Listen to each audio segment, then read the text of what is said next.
Hey everyone, and welcome. Today, we are going to tackle what can be a really tricky part of your A-level sociology exam, that 10-mark theory question. My goal here is to give you a foolproof strategy to absolutely nail it and get those top marks, every single time. So, let's get right into it. So here's our game plan. First, we'll get to grips with the rules of the question itself. Then, we'll decode a real sample question piece by piece. After that, we'll walk through the whole thinking process to build two perfect answer paragraphs. And you are definitely going to want to stick around to the end because I have an absolute gold star tip that honestly could be a real game changer for you. All right, first things first, we have to know exactly what we're up against. So let's break down the rules for this specific question. Okay, so this question is going to pop up on both paper 1 and paper 3. And you know what the examiner's trying to do here? It's simple, really. They just want to test your pure, straight-up knowledge of sociology. Your job is to give them two clear, separate, and really well-explained points. It is all about showing what you know. But, and this is a big but, if you want to get into those top mark bands, the 8s, 9s, and 10s, there is one rule you absolutely cannot break. I'm not kidding. This is probably the single biggest mistake students make on this question. That's it. Seriously? No. Evaluation. Unlike those big 20 markers where you're meant to be weighing up strengths and weaknesses, this question gives you 0, and I mean 0 points for it. Doing it just wastes your time. Your only job here is to outline and explain. End of story. Okay, so now that we know the rules of the game, let's actually put them into practice. We're going to take a sample question and learn to read it just like an examiner would.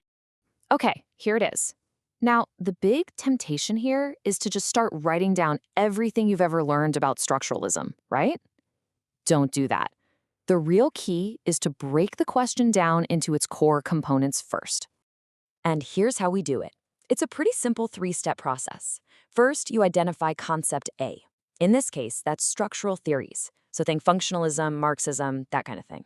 Next, you identify concept B, which is contemporary society. So what's life like today? Social media, diversity, all that stuff. And then the third step is finding the connection. Your whole task is to explain why concept A is limited when you try to use it to understand concept B. So the big question is, how do we actually find those connections?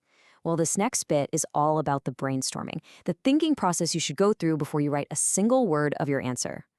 Right, think of this like you're sketching it out on a piece of paper. On one side, you jot down all the usual criticisms of structural theories. They have these big, sweeping, grand narratives. They can be a bit one-size-fits-all. They often overstate things like class or gender roles. Then, on the other side, you list features of life today. We have way more diversity, more individual choice, and those big stories don't really hold up like they used to. Now, can you start to see the links? We can connect the one-size-fits-all idea to greater diversity, or we can link overstating class roles to the idea of fluidity of identity. And just like that, you found your 2 points. Awesome. So let's grab one of those links and start building our first paragraph. We'll use the idea that some structural theories are just plain outdated, and we'll apply it to functionalism. Okay, take a second to read through that. It's a really strong paragraph, isn't it? But the important question is, why is it so good? What makes it work? Well, let's pull it apart and see. So first off, it makes a really clear point right at the start. Bam! Functionalism is outdated. Super simple. Then it immediately backs this up with proper sociological evidence. It doesn't just say families. It uses the specific key terms the examiner is looking for, like nuclear family, instrumental role, and expressive role. That right there shows you really know your stuff. And this is where it really comes together. It makes that crucial link to contemporary society by contrasting the old school theory with modern life. Things like family diversity and that fantastic concept of families of choice. And finally, it sticks the landing with a clear conclusion, explicitly saying the functionalist view is no longer adequate. It's a perfect formula. Point, evidence, link, conclusion. Right, so we nailed the first paragraph. Can we do it again? Of course we can. Let's build our second point now, but this time we'll use Marxism as our example. Here we go again. This paragraph is arguing that structural theories often have this one-size-fits-all problem. And it's using Marxism's focus on social class as the prime example.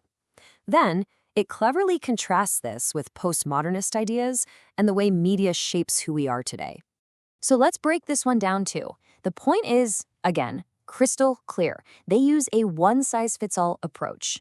And the evidence? It's Marxism's intense focus on social class as the key to understanding everything. That's the core of the criticism. And here comes that all-important link. It brings in postmodernist thinkers who argue that class is dead, and it explains why, pointing to the decline of those big meta-narratives.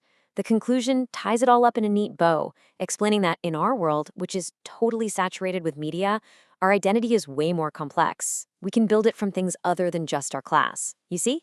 It's the same structure, just a different theory, and it gets you the same top marks. Okay, we've built the perfect answer. But now it's time for that tip I promised you. This is the thing that can give you a massive strategic advantage when you're sitting in that exam hall. This is what really separates the good students from the great ones. You're ready for this? Here it is.